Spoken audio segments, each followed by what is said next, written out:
I'm asking that question. So let me just put this way. Yeah. There is no investment on this planet that is zero risk. There's always risk. Yeah. Let's first start there.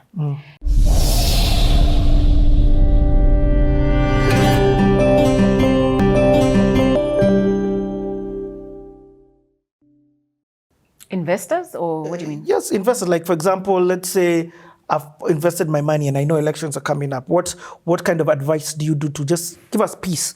Or what are the kind of advice that you have given people? Are you getting the question I'm getting? Yeah, I think I am. Yeah. So let me try to answer your question. I think you have to think beyond an election as you invest. And I think about invest. There's a program I have that's currently online called Investable, and we'll be launching our next cohort in February. Oh, nice. Yeah, and in this course, I take people through the process of thinking through investing. Do you do it in partnership with? Africa's Pocket. Yes. AKA Val. Yeah. Yep.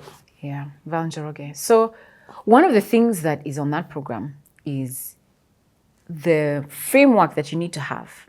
And so I use Maslow's hierarchy of needs. You know what Maslow's hierarchy of needs is: safety, security, then the psychological needs for, belonging and intimacy, so intimate relationships with your siblings, with your family, with significant others, the ability to be able to do the things that make you feel like life is worth living, getting a haircut, going to the restaurant, going to have fun. And then there's self-actualization where, you're traveling or you're planting trees or educating children. Now that's when hey, Africa, that's my dream and that's what I want to be able to do.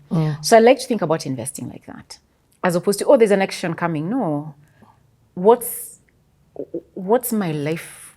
What do I want and what do I need right now, both in the short term and in the long term? Short term, I need to make sure I have a roof over my head. Yep. I can pick an apple and my water is not going to be cut.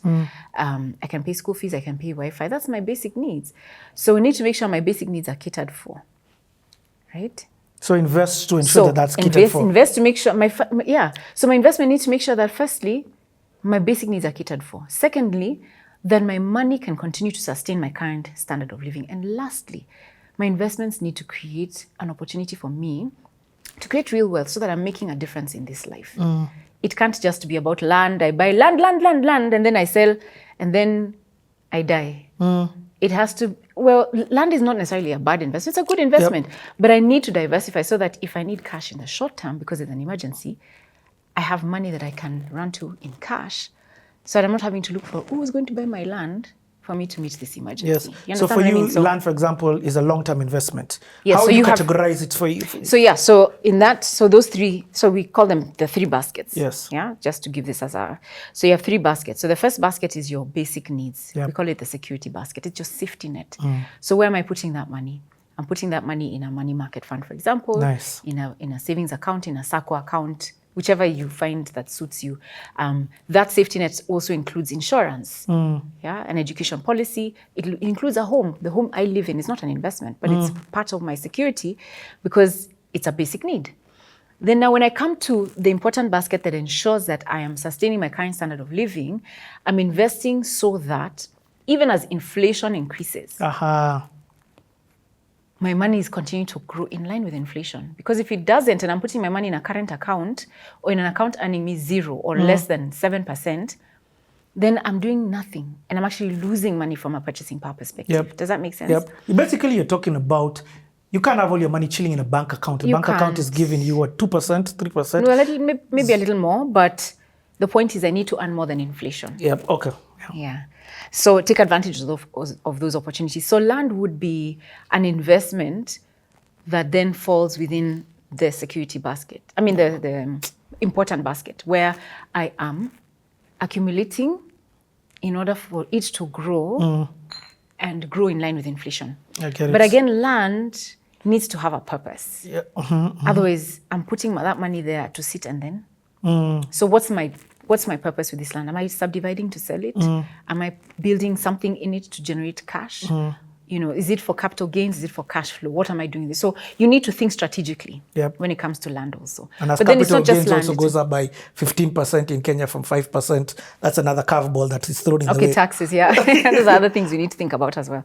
But yeah, so you have to think long term, even as you think short term. The problem is that most people will think short term. How do I make money as quickly as possible, highest interest possible, in the shortest time? It just doesn't work that Forex, way. crypto. It doesn't work that way. Yeah. Put all the money in crypto, Richie. We've had this conversation before. You can't do that, Yes, right? true. You understand? Yep. You have to have some money that is safe. I'm not chasing returns, but I know if I need money, there's chums there.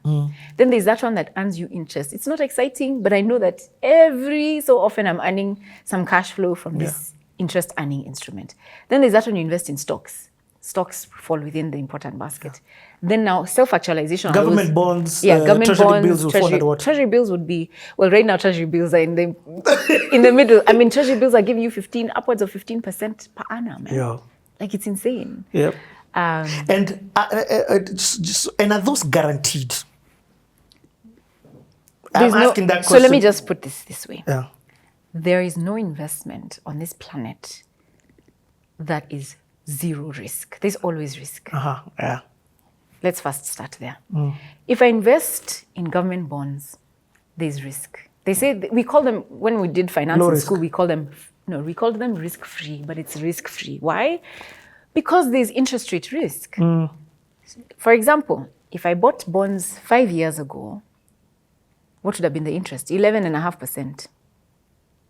Right? Today, that same bond of that same tenor is at 17%.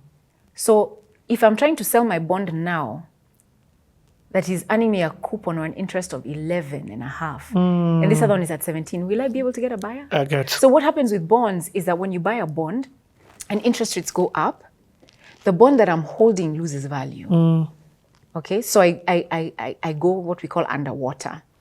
I lose if I'm trying to sell. But if I hold it to maturity, I'll still earn the interest. Yes. But if I'm trying to sell it, then I lose money because I have to sell to compensate the person buying the difference between that 11 and 17. Okay. So sorry to get a bit technical, No, but I love the technical. yeah, that's how it is. That's the risk, liquidity risk. But sorry, interest rate risk. But there's also liquidity risk. And what is liquidity risk? The fact that when I want to sell, I can't because I can't find a buyer. Yep. So there are people who bought bonds, and I told them, buy bonds, they're good, and they bought bonds, but they're unable to sell them because interest rates have gone up.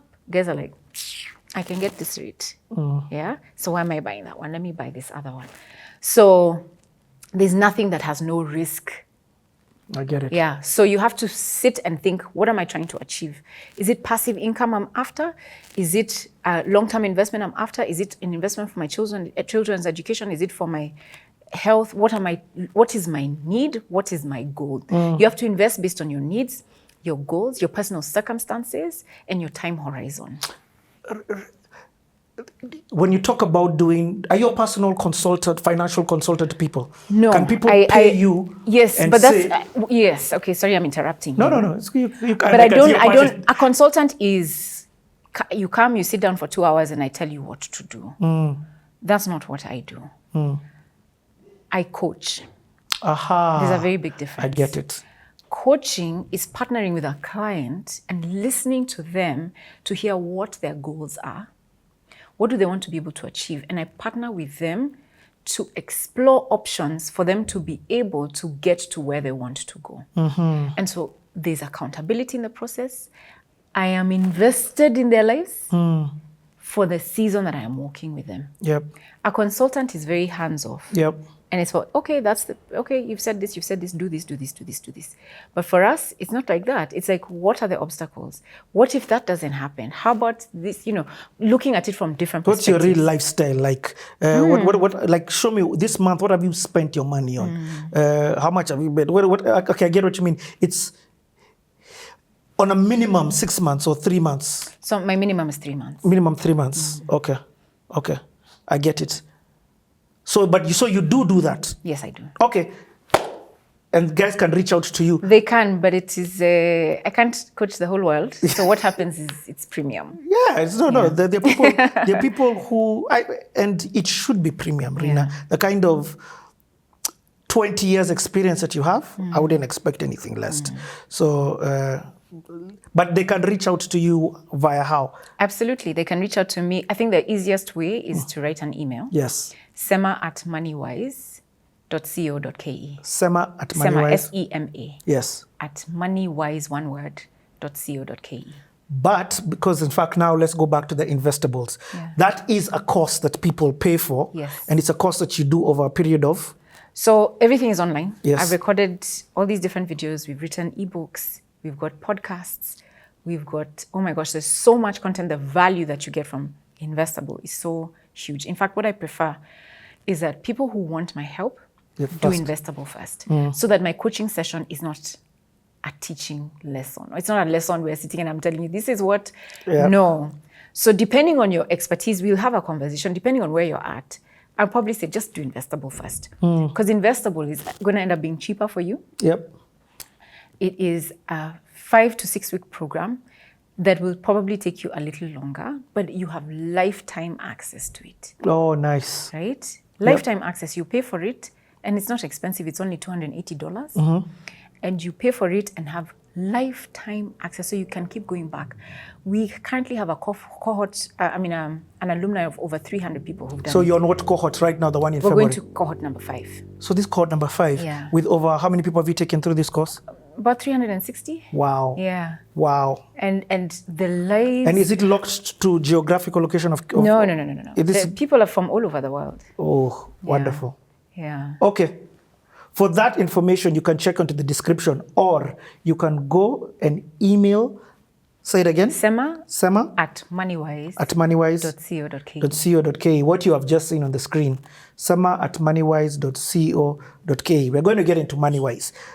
Let's continue with this story. Rina can't share. We didn't come here for her to start doing a full classing session on this. Maybe we need to take it offline with CTA Live. Just throwing it in there. So now you get married. Does baby number 1 come when you're 32? Before? Yeah. Oh. So how is it? So you moved from your daddy's house? Was I 32 or 31? I was 32. Oh, 32, eh? Yeah. According to the plan, eh? Imagine. I think I was 32 or 31 there. Yeah. And at this time, what level were you at? Because now you're a director. But then what were you? What would you say was your role? Can I remember? I think I was probably, I was in the corporate finance department. Okay. I was a corporate finance analyst. Oh, okay. Yeah. Wow. Okay. Yeah. So you moved from daddy's house to you and hubby's house. How was that shift? It was good. Nice. Yeah. More so, let me ask it from the perspective of, I asked this because I remember you once did an event called Couples and Money. Yeah. Explain to people some of the dynamics that come up with that. Hey, so, the reason I did Couples and Money, it was not Couples and Money, it was Love and Money. Oh, Love Couples and Money. is Pastor Mureithi. Yeah, sorry, Love and Money. Wife. So it was Love and Money. And again, the reason I do the stuff that I do is pain points and just challenges I go through. I think I go through stuff and I want other people not to experience the pain I have experienced. You create solutions. I create solutions. Yes. I create solutions. And